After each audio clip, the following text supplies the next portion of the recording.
Hey, hello, and thanks for watching this week on the Homestead at Cedar Creek Homestead. We sure appreciate you tuning in and watching. I'm going to talk to you just a little bit about the goings on here at the Homestead. First off, we are very blessed.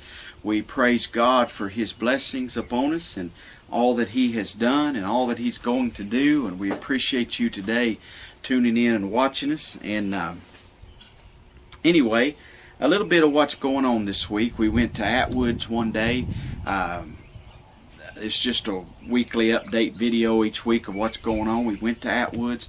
We got bought some baby chicks and pullets. We bought 6 Americanas and 6 Cucamarans. We used to have the Americanas. We had a little hen here called Vivi. We raised some of them, and this one little pullet, she really took up with us, and she would come up here and roost up here on this little table. And I had a different chair here back then, and she would lay an egg in my chair. Got to laying a big old green bluish looking egg, and would have 2 yolks in that egg. And she just turned out to be a wonderful hen. We had her probably 3 or 4 years, and this past winter she died. She got old and finally passed. Something happened to her, so we miss her a lot. So we've been wanting some more of those. The only problem I have with them, with Americanas, is that they are not broody. So I prefer on a homestead, you need broody chickens. That way, if you lost electric, if things happen, you could still set your hens and provide food to eat. But anyway, we also got some Cucamarans, and I do not know if they are broody or not, but my wife has wanted them for quite a while. Well, when we were at Atwood's and we were wanting some pullets, the guy says, well, we got different breeds here, and we seen the Americanas, so we got 6 of them. And we seen in his little book that he had Cucamarans. My wife said, oh, Cucamarans, I've been wanting some of them.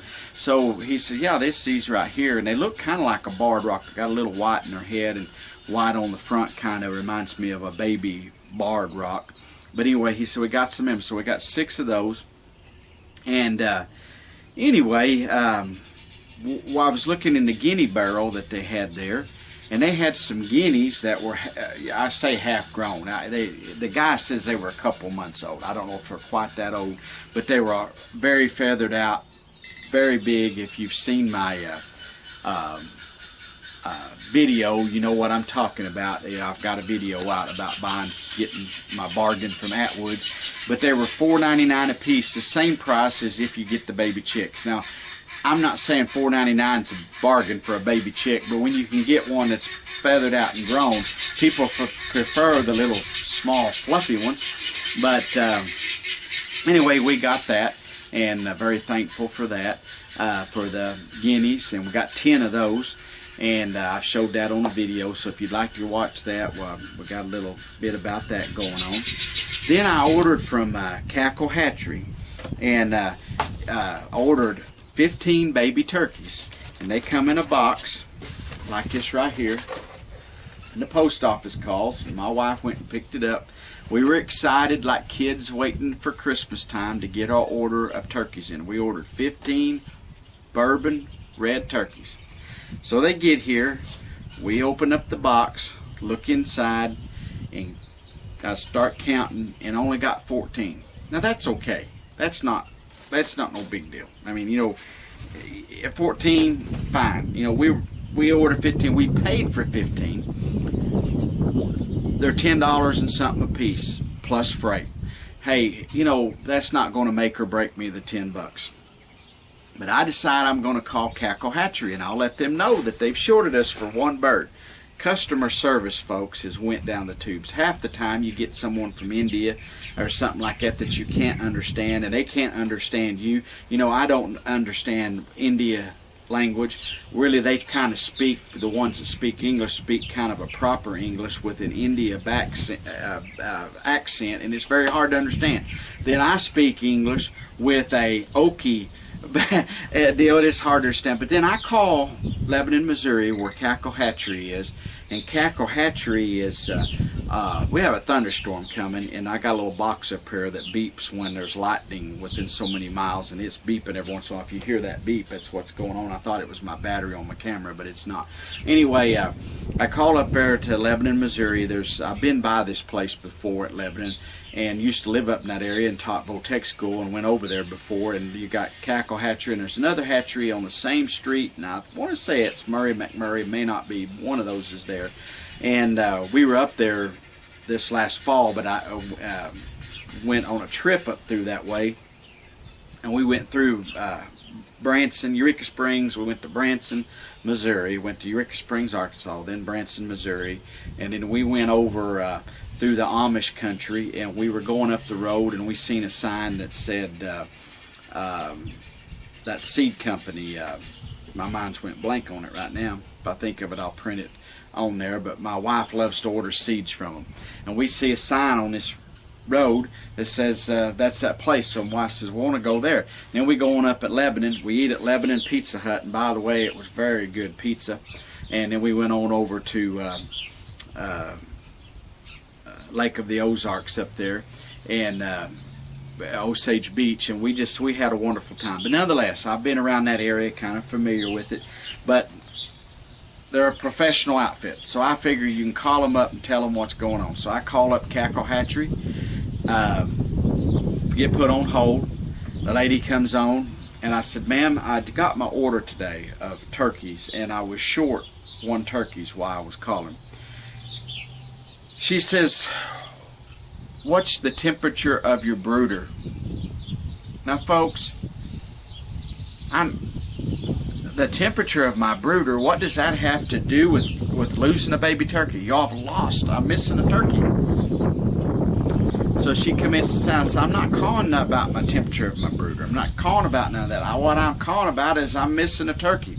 She said, well, what's your name? I give her my name. Didn't act very enthused. She puts me on hold again. So I wait a while. She comes back. She says, oh, I've got your order. She said, how many turkeys did you say you had? And I said, 14. Well, was the other one dead or what? And I said, no, it's not in the box. She said, well, where's the other turkey at? I said, I don't know where the other turkey is. And she says, well, you had 16 in the box. I said, no, ma'am. There was only 14 in the box. I ordered 15. I'm not familiar about the 16 deal, but I only ordered 15 and only 14's in the box. Then she commences again about the brooder temperature. Well, what's your brooder temperature? She said, did you get the thermometer we supplied? I said, as far as I know, there's not any thermometer, but there is. She told me it's in a little package, and it was stuck in the side of the box in there. This little package, it has a thermometer in it. She begins to tell me how to take care. They even pack instructions in there for people that's never raised birds. You need to, before you ever get your birds, you need to have read and found out what to do and have some inkling of what to do and find out before you ever get the birds. If you get them and then you start, it's too late. But nonetheless, at this point I start to get frustrated because she commences to tell me again about how to properly manage for my birds. And I said, ma'am, this is not my first rodeo. And folks, I was a little sarcastic with that comment. I said, this is not my first rodeo, because I have raised a little bit of everything over the years. And for almost 50 years I've been around birds and raising birds, and I've raised about everything there is as far as birds. And I was like, but now I know she don't have no idea about that. But all I'm concerned about is I got a package here that did not, the packing slip says you shipped 15. Someone named Sheila and somebody else that scribbled their name there has signed off on it, and there are not 15 in the box. That's what I'm calling about. So finally she says, well, we can credit you for one bird. We'll credit you for that. But once I finalize this, if anything else goes wrong, we can't help you. That's poor customer service, folks. I'm sorry. That's just sorry. She said, are the birds healthy? I said, they're extremely healthy. They're good looking birds. If you've watched the video, if I've got it out by the time I put this out, you'll see the video we put out. Hey, their birds are extremely healthy. They're beautiful little bourbon red turkeys. We're thankful. They're great. But we're missing one. And all I expected was them to say, hey, we're sorry, we messed up, we'll credit you back. They could even gave me a credit, $10, $11, whatever the amount for that turkey was, and say, hey, we'll give that towards your next order. That would have been fine. It didn't no big deal with me. But But the way I was treated, now it's turned into a big deal, and I do not appreciate the way I was treated. She says, you know, she starts commenced to tell me how to take care of the birds. I said, I'm sorry, this ain't my first rodeo. And she said, well, I can credit you the bird, but once I do this, it's over. If any more die, you have any more troubles, you know, I can't help you. You know, if I get the birds and they die on me after I get them home, you know, if they're healthy in this box and you open them up and you put them in your brooder and you mess up, that's your fault. That's not Cackle Hatchery's fault. Never once did the lady say, thank you, sir, for ordering from us. Thank you, sir, for your business. I'm sorry, sir, that you had any problem. Never once did she say that. I'm just going to tell you, I've owned several businesses. I own a business now. I even treat this YouTube as a business. I got other things I'm treating, cattle that we raise. I can treat that as a business. But I do have a bona fide business that we have a customer, you know, we have to deal with customers. When I have a customer service, I have a way we operate our business. And if we mess up, I want to make it right. One thing, when we mess up, I don't want to ever mess up. And I hate it when we mess up. It's embarrassing if you mess up. But I try to make it right. And I use that as a learning experience to change our systems and procedures so that we don't do that again. But in this case, she never asked whose names was written on the, you know, the people that checked in the order. I would have said, okay, is there any names on that invoice? As I need to know the names of the people. One of them looked like Sheila, and like I said, I can't tell what the other name is. But I would have said, okay, and I would have had someone documenting this, internet and the computer. No, and so I would have said, well, I'll keep track of that. And if I'm getting several of those from these same people, I would have called them in and said, do you need glasses? Perhaps you need to go get your eyes checked because you're telling people they got 15 birds and they're not there. Or maybe you don't know how to count. Maybe we have you in the wrong department, because if you can't count to 100, you probably don't need to be in the poultry counting department. But whatever happened, maybe they got little children. Maybe they need to look at their security footage and see what's going on. Maybe they're siphoning some of the turkeys off. Maybe someone's on their cell phone and not paying attention. I mean, all these things happen, but fix the problem. And then just tell your customer, I'll credit you for a turkey. I am sorry, sir, that you had trouble. We appreciate your business, yada, yada, yada, and I would have been fine. But instead not. I get put on hold again. She comes back and says she's finally found my order. The invoice, I don't have it out here with me, but it was a computer-generated invoice. It even has a barcode on it. So she should have been able to type in my name, pulled up my order instantly just like that, and should have seen it all. But instead she had to go. She won't know if I ordered it over the internet or over the phone. That should not have made any difference. She should be, whoever customer service is, should be able to order whether you ordered over the phone or whether you ordered over the internet. Shouldn't make one hill of beans of difference. But this lady did not care about her job. She did not care about me as a customer, and I am deeply offended about it. I doubt that I'm thinking about ordering some more. I wanted to order some banties, and I have been looking at the Cackle Hatchery stuff, and I had thought, hey, when I get these in and I get some room in my brooder, I may order some banty chicks, but I don't think I'll be ordering from Cackle Hatchery because I'm very disappointed. There's so many other places. I got friends that have businesses, and they order from Cackle Hatchery, and they have posters up. One over in Arkansas, he has a big poster. One of them here in Oklahoma has posters up with all these different breeds of chickens and poultry, and you can come in and pick which kinds you want, and they'll order it for you and have it brought into their hardware store or their lumber yard or their feed store, whatever they have, and they'll do that for you. And I could have done that, but I'd have to go to their places of business do, so I just had it sent to my post office here. But you know, folks, just customer service is gone by the wayside anymore. And I believe in treating people right. I have to deal with people every day. I deal with some cranky ones sometimes. Sometimes, though, it's my fault. And I can deserve what I get out of it. But I try to fix the problems. I have to say I very seldom get a complaint, but when I do, I try to take care of it.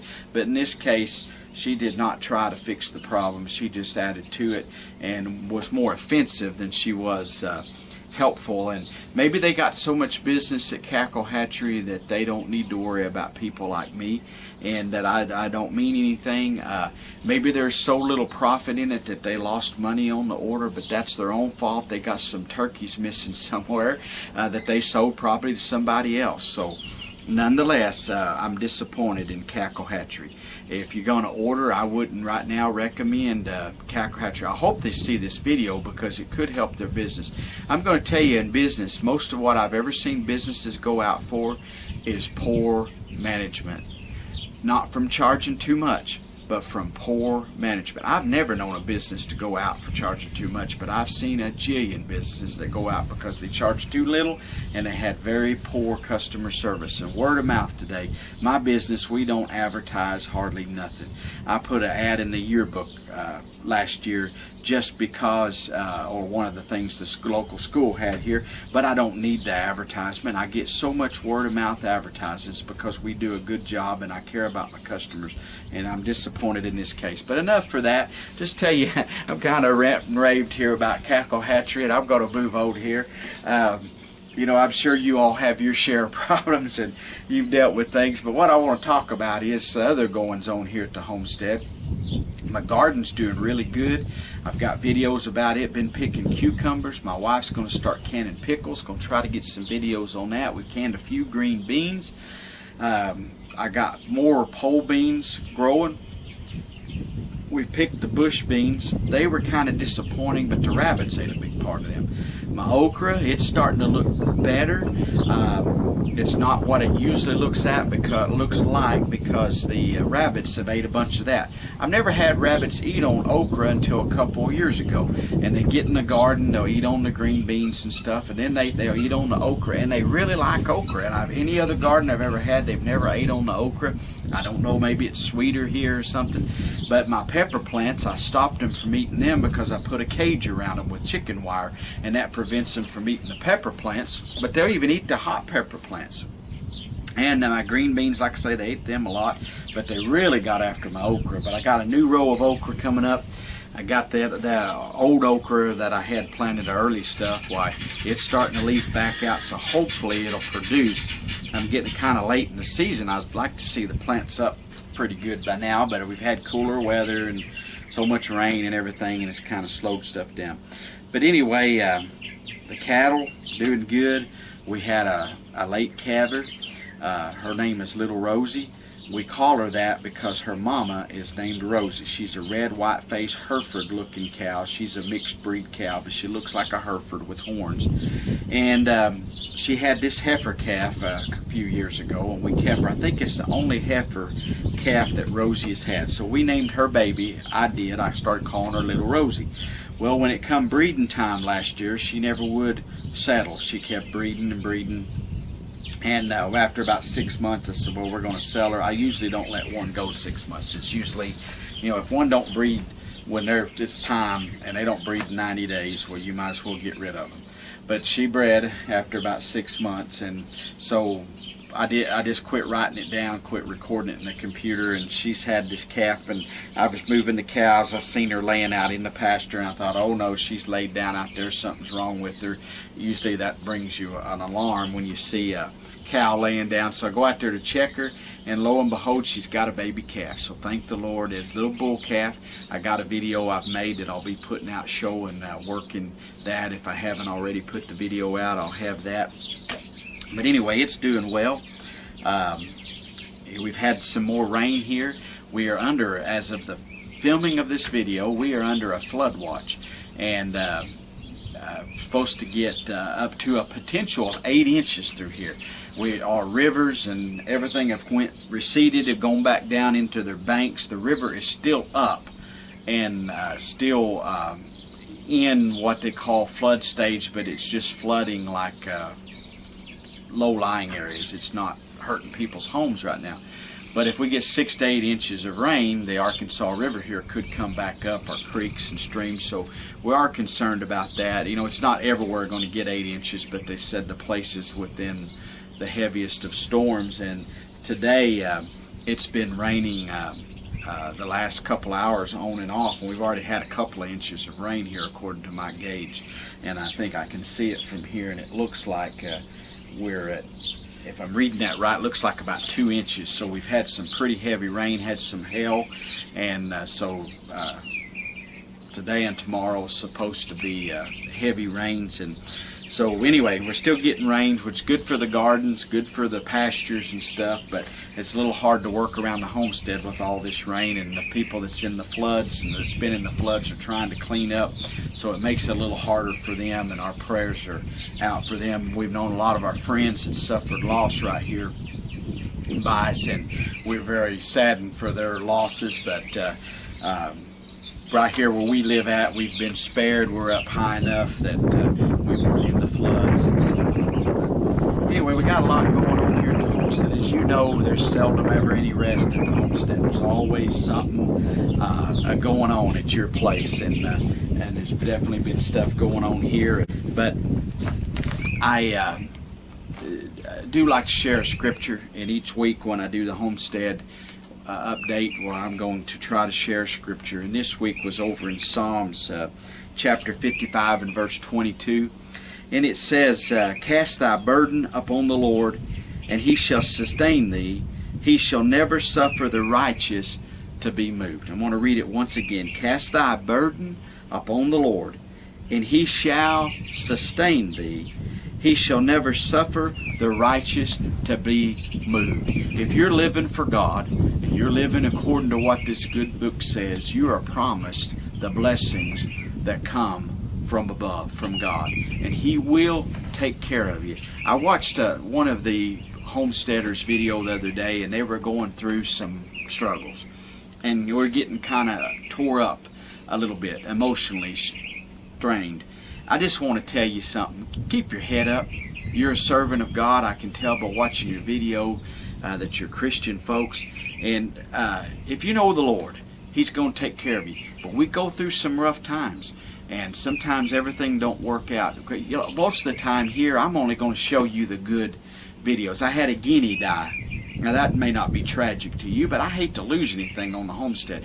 But I went out to lock them up, and one of the guineas did not go into roost. And my little dog was with me, and he spooked that guinea. That guinea ran into the fence, and I guess it broke its neck, but it died. I went and looked at it, and I looked pretty, it was dead, but I left it there, and the next morning, sure enough, it was dead. And it killed itself somehow, but I was like, you know, I hate to have loss, but we have things that go wrong on the homestead.